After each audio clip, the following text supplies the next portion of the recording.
Redemption, Lesson 13, the fulfillment of redemption. To finish this series on redemption, let us look first at our story of Ruth and Boaz. It relates us back to Lesson 7.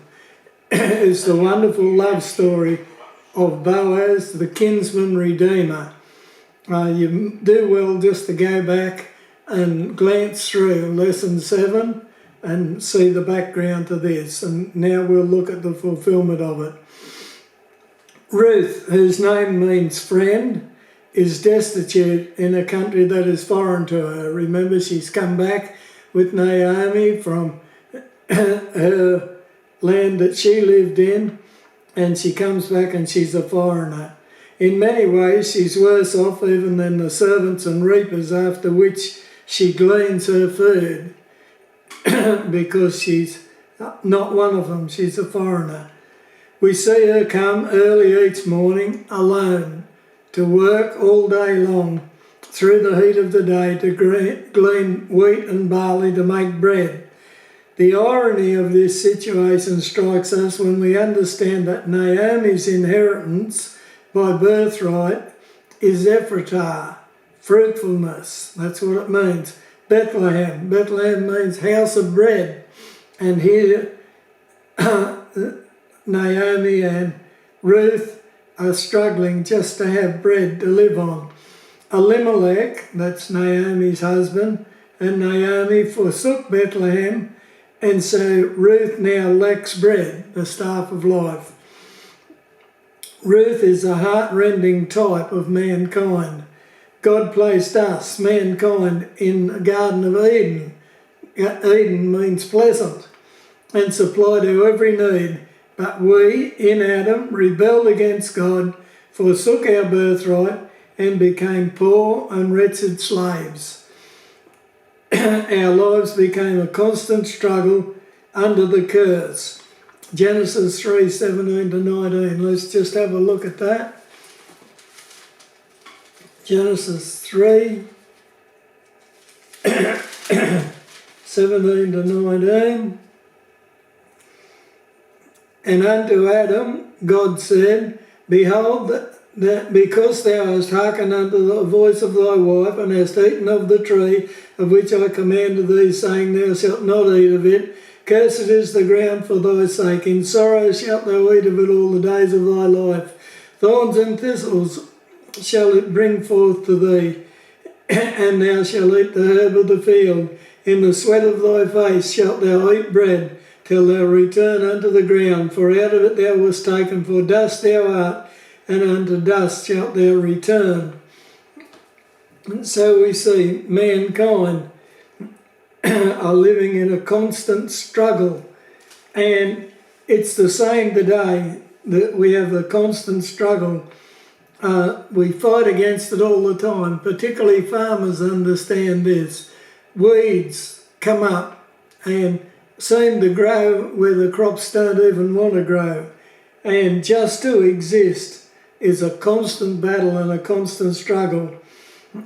But worse still, having abandoned God, we find ourselves desperately alone in the sense of spiritual communion. We, all mankind, religiously seeks after communion with God, but all to no avail. We need to understand that within every human being ever born, there is a God-sized hole that we seek to fill. Everybody does. I don't believe there are any people ever who are really and truly atheists. We all seek to fill that God-sized hole in our lives. People who claim to be atheists are the ones who work the very hardest to fill that hole. They try to fill it with themselves and things to do with themselves, but it doesn't work. And they're never happy and they're never satisfied.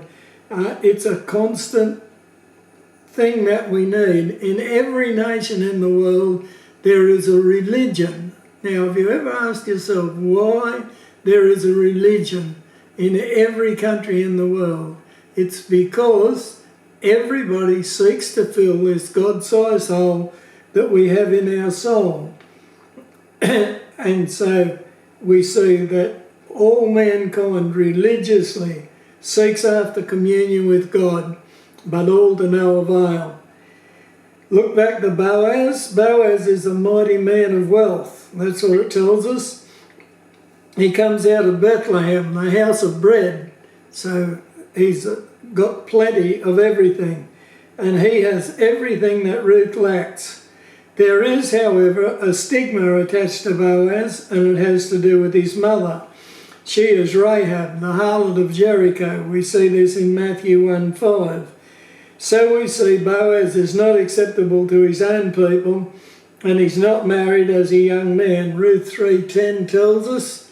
Let's just turn to the book of Ruth. Ruth 3:10. And this is Boaz said to Ruth, "Blessed be thou of the Lord, my daughter, for thou hast shown more kindness in the latter end than at the beginning, inasmuch as thou followest not young men, whether poor or rich." Unlike almost all names of Israelites, the name Boaz means nothing but the phonetics.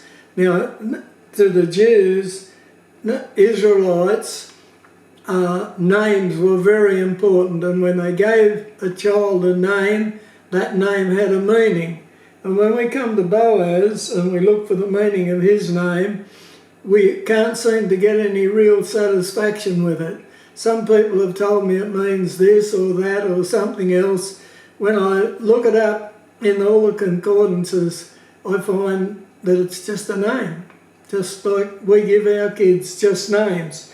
It's as if, as far as Israel is concerned, Boaz is a nobody, and yet he's rich, right? And he's very well off, a mighty man of wealth. And this is a strange thing, that it's as if he's a nobody. But it's because of his mother. And so there's this taint to his name, a stigma. And Boaz is a wonderful type of Christ. Christ too is a mighty man of wealth. The cattle upon 1,000 hills are his, and the wealth of every mine.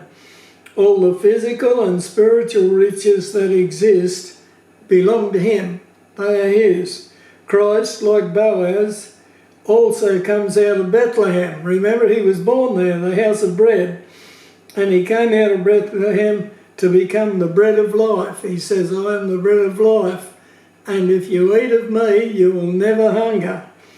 And so we see that Boaz was able to provide for Ruth in the physical sense, but Christ is able to feed us of himself so that we will never hunger. To us, he is indeed the bread of life. There is, however, a stigma attached to Christ, and like Boaz, it has to do with his mother. Mary was considered immoral, just like Rahab, because the Jews, Jesus' brethren, considered him to be conceived out of wedlock. They considered him to be illegitimate because he was born out of wedlock as far as they were concerned. So we see in Isaiah 53 that Jesus would be despised and rejected, and we see in John 1:11 that he came unto his own, and his own received him not. He was despised by his own brethren, and they didn't accept him. And indeed, they did more than that. They eventually condemned him to death and crucified him on the cross. So we see a very similar type here between Boaz and Christ. So now back to Ruth and Boaz. Ruth meets Boaz. Remember, they were out in the field. She was gleaning, and he came to look at to see how his reapers were getting on with the work. And Ruth meets Boaz and expects to be treated as a stranger. She knew she was a foreigner, and she didn't know Boaz. But what she finds, however, is that Boaz already knows all about her. And we saw that in the story. And he said, "I've been told all about you." And he is her kinsman. He is related to her. And he knows and understands all the implications of that. even though Ruth doesn't yet understand. And so it is with us and with Christ. When we meet him, he may seem a stranger to us, but we're not strangers to him. He already knows all about us. In fact, he left his glory in heaven and became flesh, became a man, so that he could be our kinsman, so that we could be part of his family, and he be our kinsman redeemer. And then we have the story of Ruth going to Boaz in the threshing floor. She is asking for salvation from her poverty, but she's also desiring marriage. Verse 9 of chapter 3. And he said, "Who art thou?" And she answered, "I am Ruth, thine handmaid. Spread therefore thy skirt over thy handmaid, for thou art a near kinsman." She was looking for redemption. She was looking for him to marry her. She's fallen in love with this man who's been so kind to her. Now, she met him and she fell in love with him. And now she comes, and what does she discover? He already loves her and has already decided to redeem her. And so it is with us in Christ. We love him because he first loved us. 1 John 4:19 says exactly that. We love him because he first loved us. Our love, in fact, is responsive to his. We come to him for salvation and declare our love for him only to discover that he already loves us and has made provision to redeem us. What a wonderful story the story of salvation is. We come to Christ craving salvation, and we commit ourselves to him, and we discover that he already loves us, that he already has provided redemption for us, that he's already done all that needs to be done. Then notice that when Boaz redeems Ruth, she becomes, first of all, his purchased possession. Now, this is interesting. Verse 9 of chapter 4, "And Boaz said unto the elders and unto all the people, Ye are witnesses this day that I have bought all that was Elimelech's and all that was Chilion and Mahlon's of the hand of Naomi. Moreover, Ruth the Moabitess, the wife of Mahlon, have I purchased to be my wife, to raise up a name of the dead upon his inheritance, that the name of the dead be not cut off from among his brethren and from the gate of his place. Ye are witnesses this day." And all the people that were in the gate and the elders said, "We are witnesses." Right. This is very interesting. He purchases Ruth and she becomes his purchased possession. And we could think, like a slave. Well, no, not like a slave. This does not mean that she's just a chattel, like a slave. He didn't buy her to use her and abuse her and neglect her. No, quite the opposite. In this context, it means that she is considered of great value, like the pearl of great price in Matthew 13:45 and 46. We'll just have a look at that because it's very much what this word here in Ruth is talking about. Matthew 13. We'll go over there and just read that. Matthew 13, 45 and 46. Right. "Again, the kingdom of heaven is like unto a merchant man seeking goodly pearls, who when he had found one pearl of great price, went and sold all that he had and bought it." Right, this word "bought it" here is a special word. He bought it to become his purchased possession. And in the same way, Boaz buys Ruth. He doesn't buy her so that she can be like a slave. He buys her so that she can actually be an adornment for him, like the pearl of great price. And so it is with us and Christ. Ephesians 1:10-14 calls us, all who are saved, the bride of Christ, his purchased possession. We, the bride of Christ, those who are saved, are the pearl of great price of Matthew 13:45 and 46. Notice the word bought in Matthew 13:46 is the word agorazo, and it's our word redemption, right? He redeemed her, and this is exactly what Boaz did for Ruth, and it's exactly what Christ has done for us. Just as Ruth was to be an adornment and a blessing to Boaz, Ruth 4:11 and 12, so we are to be a blessing and an adornment to Christ. I wonder though, having paid the price for us, having redeemed us, having purchased us as his purchased possession, just what sort of an adornment we are. It's a question we need to ask ourselves. What do we bring to Christ when he wears us as an adornment? How much does Christ value us? Well, we know how much he values us by the price that he paid. He gave his life, he shed his blood, and so we see that he paid the ultimate price for us, so he puts the absolute highest value on us. And that's what the story of redemption is about, the price that Christ was willing to pay because he loved us. Then Ruth becomes Boaz's wife.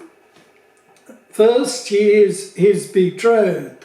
Now, what does that mean? Well, we call that engagement.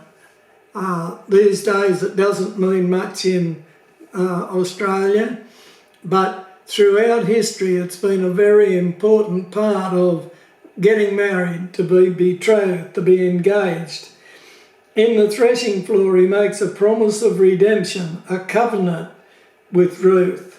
He promises that he will do all that she required, and then he went away to do just that. And when we look at Christ, he came to earth to make a covenant with us.